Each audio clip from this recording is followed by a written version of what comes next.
Good afternoon, everyone, and thank you for joining us for another Secret Sunday session episode today. Now, we have taken a little bit of a break, so welcome back to everyone.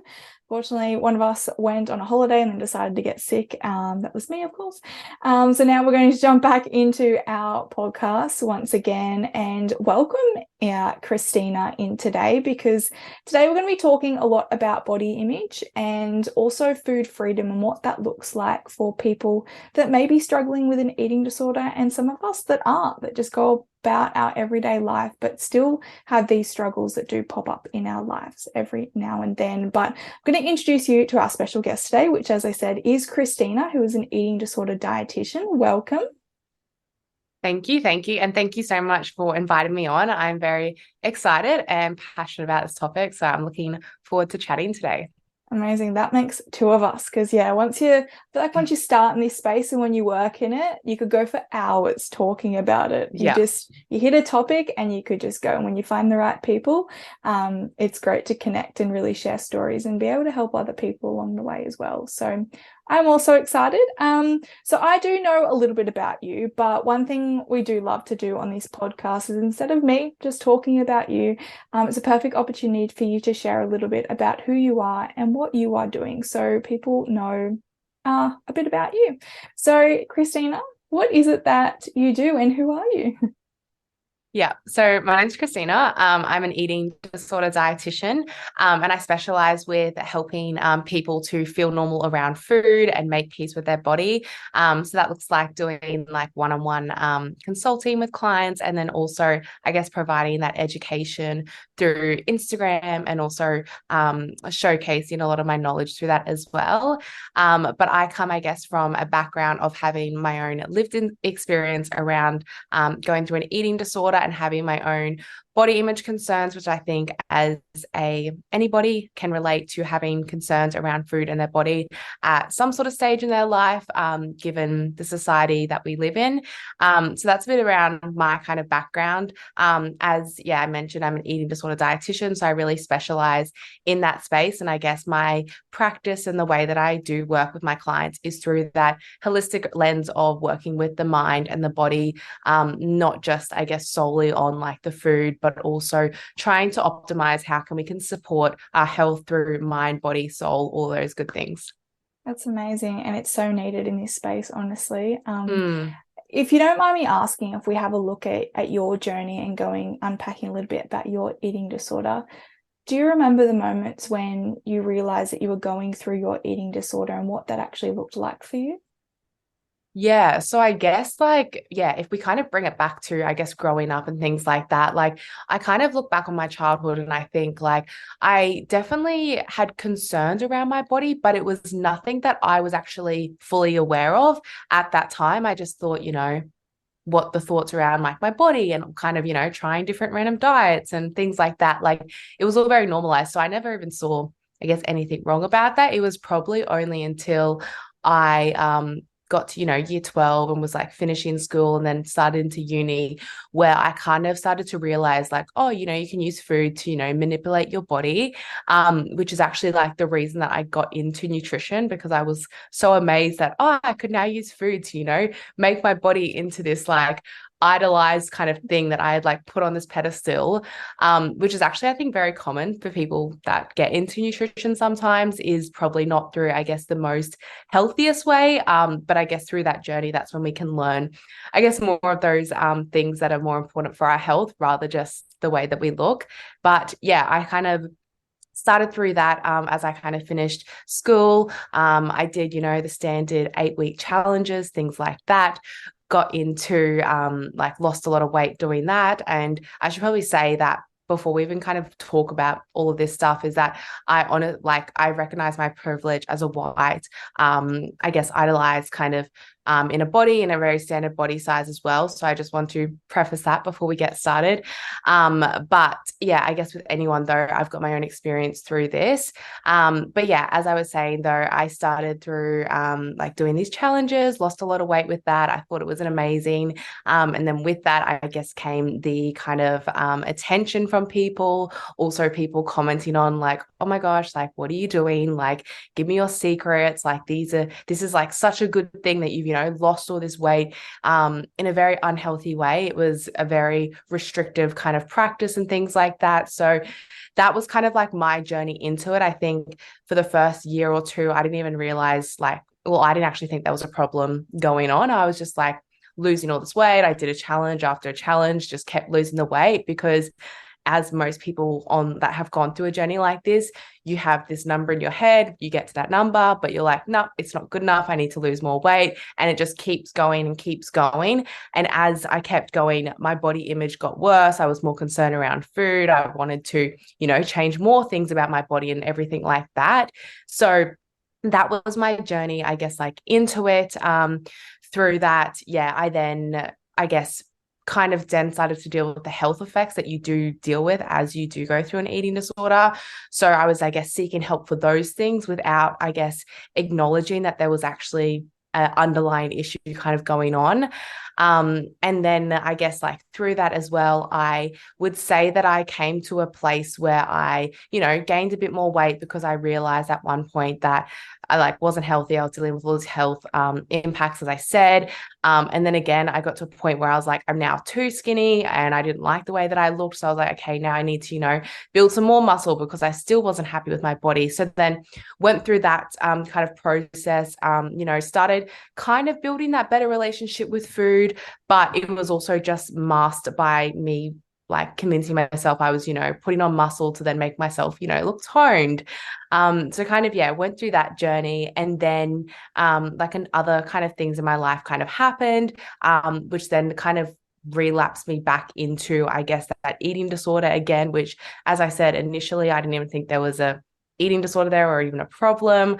And then the second time round, I guess things got worse. I was then going to the doctor for help again with all these other health problems that underlying it all was actually this eating disorder that was manifesting.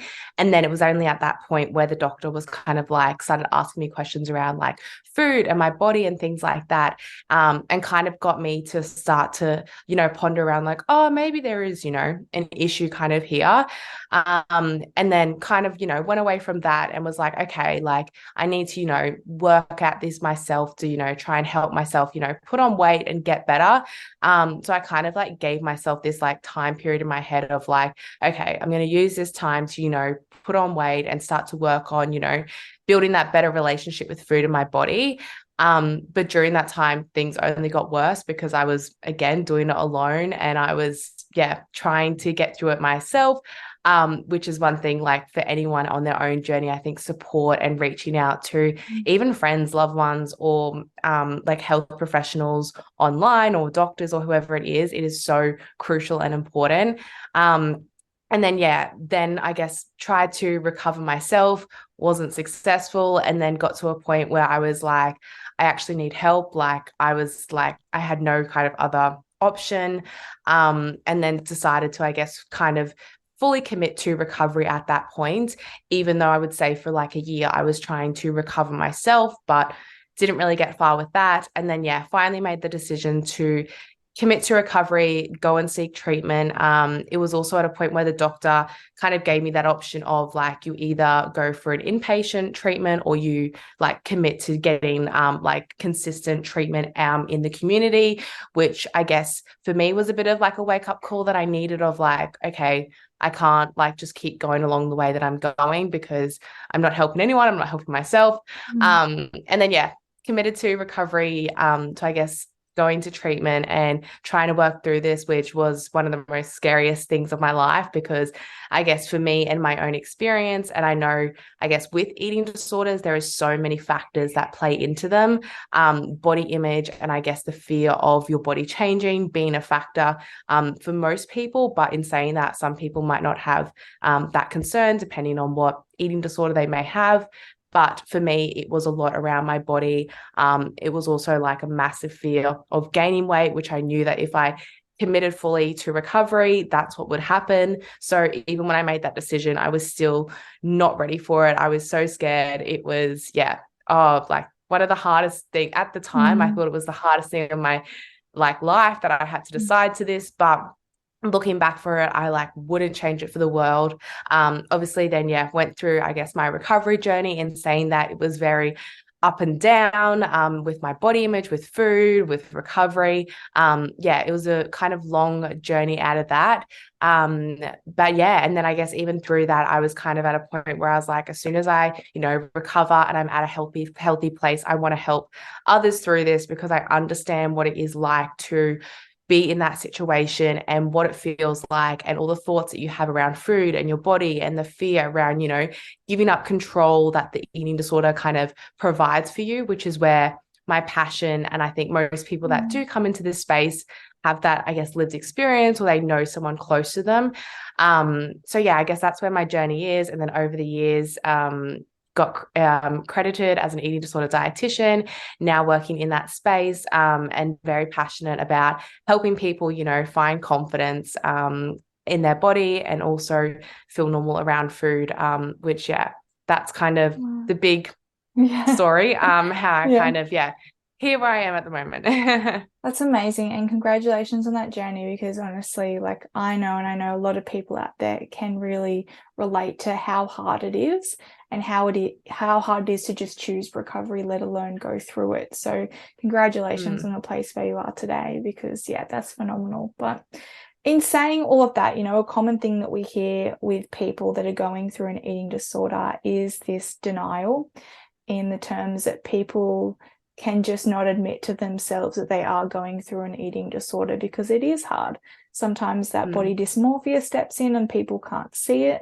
And as you said, when it's so normalized in society to go on a diet and do these challenges, and you're glamorized and you're told when you're losing weight that it's such a good thing for you, how can people step aside from all of that when they're going through an eating disorder and realize that there is a real issue here, and that I shouldn't be in denial, and I somehow have to figure out how I can actually seek help? Because I feel like that is a big barrier at the moment. What we're seeing in treatment is that this denial is taking over, and people are not seeking help because they don't think they have an issue. Yeah. And I think it's a broader issue of, I think people just don't like asking for help in general. I think any mental health issue, like there's so much stigma around these things.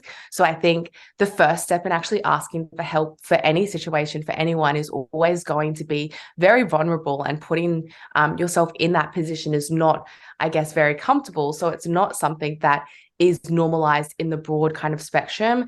Again, when we look at eating disorders, that then heightens things as well, because there is so much stigma around these things as well. So I think broadly, it's asking for help is such a a challenging thing to do, and it's very vulnerable for anyone to admit that I'm actually struggling.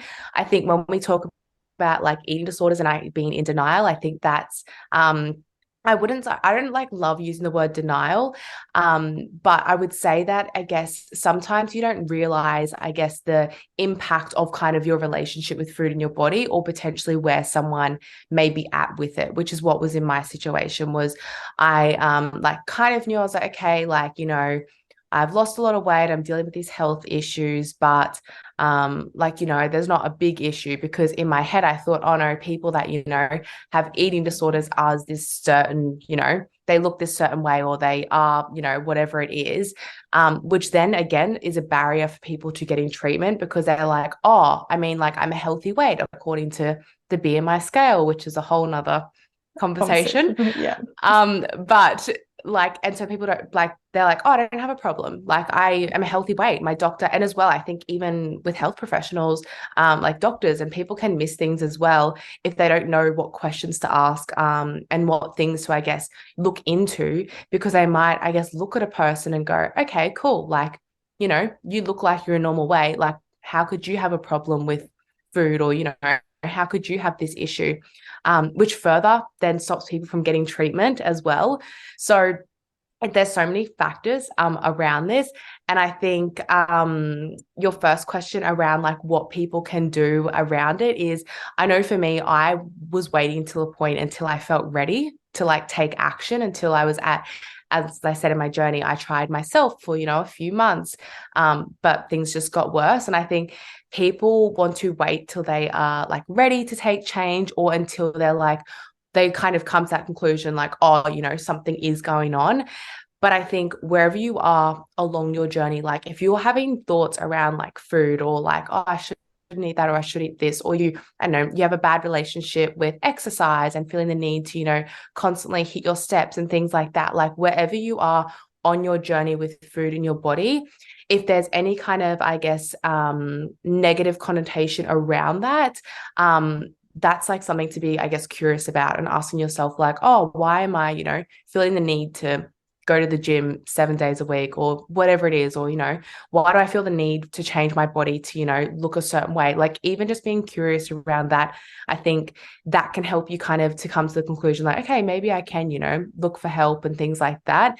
But I think wherever someone is along on their journey, they are so worthy, and it's so valid to ask for help. And I think the best thing that you can do is, if you do have these concerns around food and your body, the early that you can act and get that support and help, the better it's going to be for yourself, even though, as we said, it is a scary thing, stepping out and taking that step. But the sooner you can do that, no matter where you are on your journey, like everyone's own experience or wherever they are on that journey is valid. Just because, I don't know, you might not look a certain way, it doesn't mean that, there's not an issue going on and things like that. So I think if anyone has concerns around food and their body, they should be kind of being curious about that and, reaching out to support, if it is, talking to a friend or maybe talking to a loved one, or even if you go to like see a psychologist, even like bringing it up with them. I think wherever someone is along on their journey should definitely be reaching out for that support, because it's actually you'd like it. So, like, I guess when we look at statistics and how many people struggle with this, like it is huge. And I think everyone has experienced this at some point in their life, and everyone's journey and experience with it is valid. And the sooner that you can, take that step, which is, again, it's going to be scary, you're not going to feel ready for it, but the better, that I guess that can help support, like future you and kind of what direction you want to head with that as well.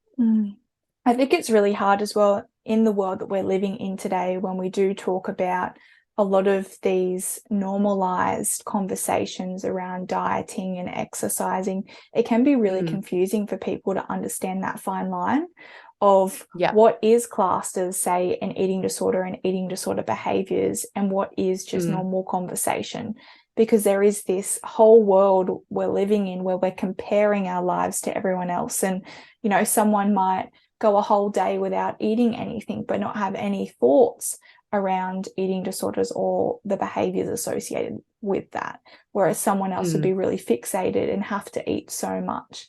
So it's, I think as well, trying to navigate, as we just mentioned, that fine line between what is, I guess, symptomatically, what is something where people should go and seek help, and what is just normal behaviors of how we actually function as human beings, and also just being part of the culture that we're living in. How do we know that fine line? Yeah. And I don't think, like, as you just said, there's no like direct answer to this, because it's kind of this conversation of what may be disordered for someone potentially might not be disordered for another person. And there's not a black and white thing of like, I don't know, like there's not a black and white thing of saying like, there's not a black and white thing of saying like all people that, don't eat animal products are like have a disordered eating, like that's disordered, right? It's not black and white. I think what you can ask yourself if someone is like, oh, I don't know, is like, why is the reason you're choosing to do this certain thing? Like, is it because, like, if we go back to the animal-based product, is it because you don't want to, like, I don't know, you've grown up, maybe it's a religion thing that you don't eat animal products. Like, if that's the reason why, and that's, a value of yours, like, if that's the reason, like, again, that's not disordered. But if the reasons for you not eating, animal products because someone online has said that animal products going to make you gain weight, or they're toxic, or I don't know, whatever you find online these days, everything.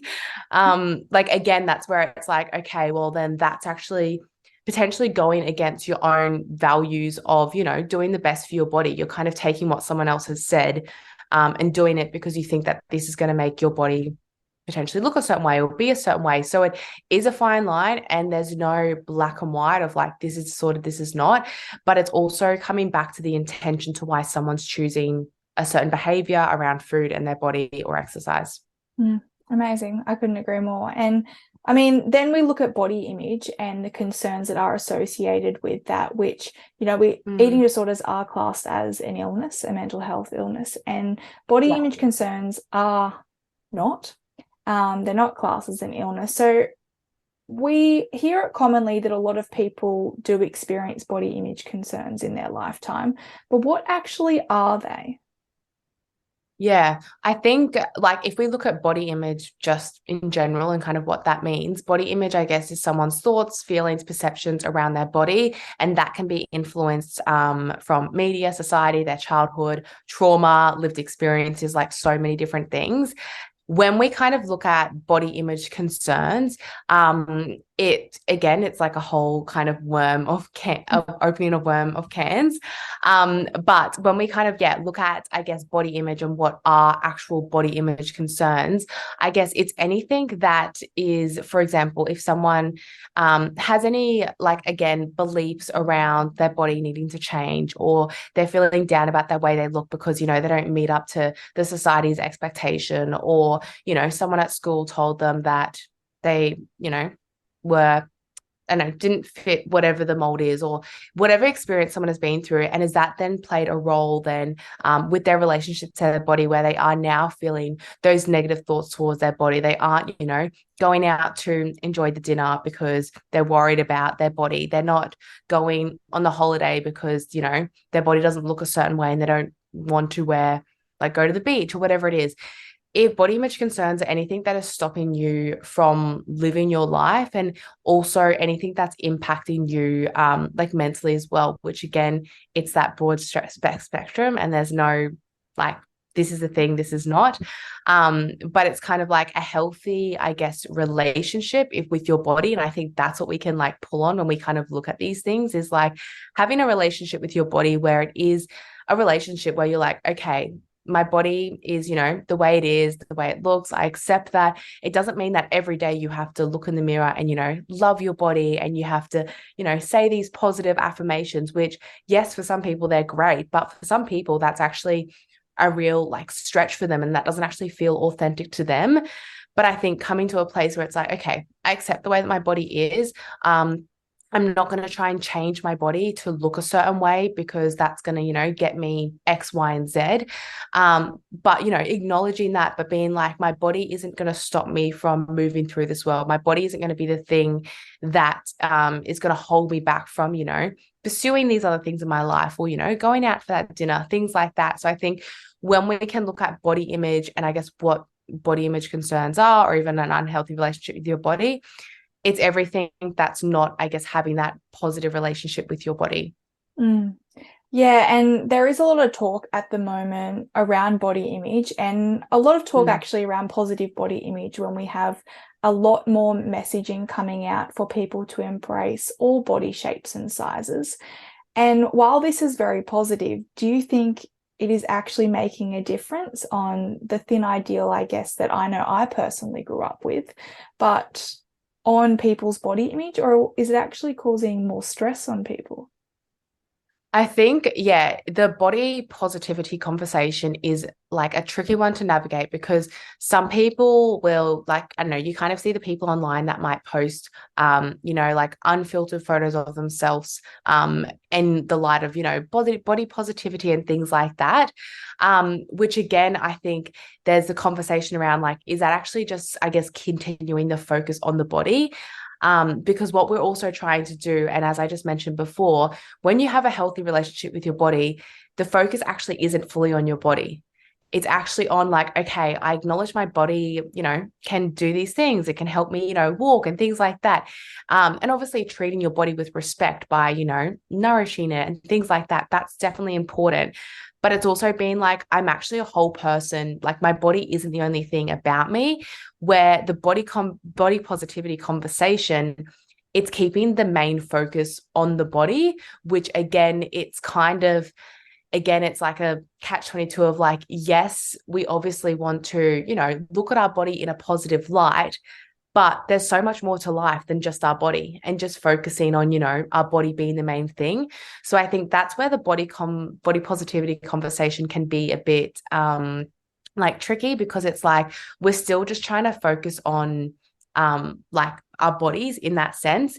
It's also, I guess, around that conversation of people that potentially promote the body positivity kind of movement as well. It's also like these photos that people might upload and, kind of mold their body into certain ways. It's like, again, that's also curated as well. Like, it's not, I guess, sometimes always authentic. And then it's like, as well, is what they're actually really posting and, celebrating about. Like, I don't know, it's sometimes can be people as well in these ideals, which is then it's tricky to navigate as well, because someone else that might not look like them might go like, how could you, say this is body positive when you're like the thin ideal? So it's, again, a tricky conversation. And it's not something that I guess even like to promote. I guess even with my work with clients, I'm like, the goal isn't to get to a state of body positivity. I never think that's the goal. I think the goal is to get to a place where you can accept your body, as I said, and move through this world knowing that your body is a part of you, but it's not everything, and it's not going to be the thing that, is going to make you, get to certain things. Obviously, we live in a society that praises that thin ideal, and also a fat phobic society, which then plays into things as well. So I also don't want to take away that people living in larger bodies are going to experience discrimination around things, and it is going to be harder to move through this world as well. So I don't want to also take away from that. But yeah, the goal, I don't think, should be body positivity. I think it should be at a more place of just, can we just accept our bodies and understand that there's actually more to us, to life, than just the way we look. Do you think that's achievable in a digital world? Moving towards a place of just being able to accept your body and ignore all the comparisons and ignore all the opinions. I think when we live in such a noisy world, is that actually achievable?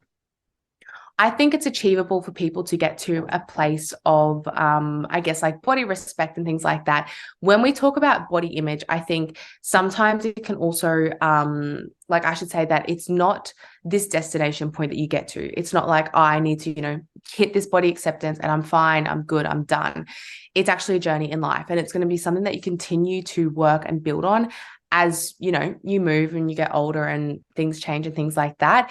In the society we live in, I don't think we will ever get to a place where, all of that noise around diet culture and everything just completely vanishes. I mean, that would be idealized, but it's not going to happen. So I think that's when we then need to educate, our clients. We need to educate others around like, what can we actually do in our own lives to, make sure that we are kind of setting ourselves up to have, that healthy relationship with our body, which when we just talk about social media, that is going to look like curating your feed. So you're not only following, people that have this thin body size as well, because I think anyone in any situation, like if you're like, even if we talk about ourselves, like if my whole feed was just full with, like the thin idealized people, that's actually just going to naturally like filter into my mind and start to, change my thoughts around my body. So I think it's in those situations we have to be proactive around what can we actually do to foster a healthy relationship with our own body, with like, I don't know, our children's body, like all of those different things. But also acknowledging that body image and I guess healing your body image isn't getting to a place where, you never have a bad thought around your body. You never experience a bad body image day, because like I can say that I can still like some days wake up and I don't love my body. It doesn't mean that, I'm failing or, I'm going backwards on my body image journey. That's actually just life. And it's like acknowledging like, okay, cool. Don't feel great today. That's fine. I'm still going to wear what I want to wear. I'm still going to, go and do the things I want to do. Because again, it's like the focus shouldn't be solely on our bodies. It's just one part of us. Oh, it absolutely is. Unfortunately, as we've spoken about, it becomes the main focus, and it has for, unfortunately, a long time. I mean, you even look at pre-social media and when the magazines used to come out, and I even remember my mum and talking to my grandma, and when they used to get the latest newspaper that get dropped off, and they'd scroll through and look at all the famous women of the world that had these ideal bodies at the time. They were different shapes and sizes, but it was always chasing something. It was chasing a body that they didn't have, and it was glamorized that this was the ideal of what a woman should be. And that pressure that they even used to discuss about how that made them feel is kind of sad, but in a way, it's just become more saturated in the world that we're living in today, because we have these 24-hour cycles, and almost because we have so many different body types now, it's almost so overwhelming to the point where you don't know where you fit and you don't know where your body fits into it. And as we've mentioned, sometimes that takes people down paths of trying to control all this information that they're trying to process and look towards an eating disorder to be able to cope, which is unfortunately sad, but it is the world that we're living in, and we're also seeing it a lot in men as well. Yeah, absolutely. Yeah. I mean, so then we looked at your practice and what you do and how you support people with eating disorders and body image. What are some tips or even some advice that you offer people in terms of healing their relationship with their body and even food if they're struggling with that as well? Yeah. And I think most cases, I said at the start, the two are going to be connected. If you have that unhealthy relationship with your body, that is going to naturally influence your food choices. Because those things, I guess, filter off each other and stem from each other. When we kind of start doing the work around body image, the first thing and the most important thing, I think, and I guess how I work with my clients, is actually really getting to the bottom of like, what are your body image stories? Like, what have you grown up with? What influences, what does that soundtrack actually look like that goes along in your head? Like, can we really get to the bottom of that and get to the bottom of like, where has this come from? Because I think not only does it provide the person with insight and they can go, oh, okay, it makes sense. I, feel this way about my body because of X, Y, and Z. Or, it makes sense that I don't love my body because of social media and magazines and all the things we just spoke about. I think that's like the perfect place to start with, is kind of understanding for yourself your own individual stories around your body and how we can start to, bring awareness to that, because then from that, we then can look at, okay, now we can take the proactive steps to help to unlearn and relearn and learn those new beliefs around our body. So I think that's always the first place that we kind of want to be starting with. Again, it's then kind of noticing like, what's that soundtrack that is playing in your head every day around your body? What do those thoughts sound like? What things affect, different behaviors that you do have around your body? Because our body image has, I guess, like the four components of, I guess, what we feel, how we think, how we see our bodies, and then the behaviors we take as a result of that. So really trying to understand for the person, what are those different things that influences their body? Because our body image, yes, we talk about these different factors, but our mood is also going to influence our body image. I know how much we, have slept that day, what we see on social media, people's comments, like all these different things are going to influence.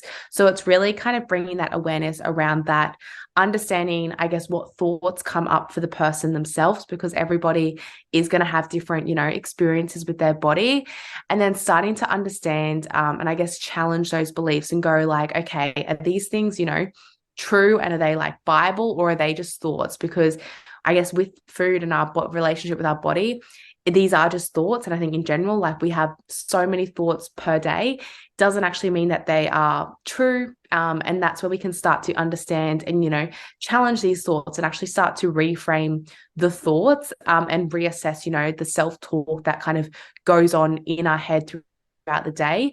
From there, once we kind of understand around, challenging the thoughts and coming up, again, it's reframing and actually relearning these new beliefs around our body. And that's where the awareness piece as well comes into play. And then from there, learning to how can we actually look after the body we have at the moment? Like, yes, bringing in like body acceptance and things like that, but also just like, how can we, respect our bodies, because our bodies, are worthy of respect and worthy of nourishment, and all of those good things. So how can we actually look at, just respecting our bodies and moving through that? And then also I guess, aligning with what our core value, within like the body image journey. But there's many, I guess, different things that I guess the main structure that I kind of work through with my clients and the different things that I like to touch on. And I think, yeah, there's many things like, I guess, body grief and distress and all those different things that do play into it as well. Yeah, and I think it's really critical to mention that this is not an overnight fix as well. I think Mm, a lot of people think that with these things that, whether it's body image or eating disorders, or it's a week, or it's sending you to a retreat, or it's a couple of days, taking time to yourself, and all of a sudden you're over all of this. It doesn't work that way. I yeah. would imagine you and your practice as well, that you would see your clients for long periods of time, then you're working with them, as you said, throughout their whole journey. And it's not just something that is a band-aid and that you can get over really quickly. It's a process. Mm, When we talk about that process, I think it is important to mention to people how long it generally does take. Of course, it's going to be different for everyone. But case by case, what does it generally seem to be like for you when you're working with someone? Do you work with them for a couple of months, a couple of years? yeah. Yeah. It can be completely different, as we said. I think when we look at like body image, that it's definitely a journey. And yeah, it's not an overnight fix. People, though, I guess when we start to work together, and as I just mentioned, kind of start going through this process, people will start to, see the changes in how they kind of, relate to their bodies every day. It doesn't mean that they're not going to still, deal with these negative thoughts around their bodies. But as we start to, bring awareness to that over time, you can start to actually see, little changes and notice like, oh, this week, I ate this certain piece of food because, I wanted to, which, is a win. So those things you can start to see like pretty soon as you start to bring awareness to it. But as we said, it's a journey. So you might be going great for, a couple of weeks, and then I don't know, something in your life might happen that is distressing. And then you find that, the body image thoughts are getting louder and those things are coming up. I think in regards to like implementing these strategies and things like that, again, it takes like 3 months to kind of like, break down all of this stuff, because it's not something that I can sit down in one session and go through all these steps from the start to the finish. Because even as with the first step of just understanding our own body image stories, like that's a whole process that takes time.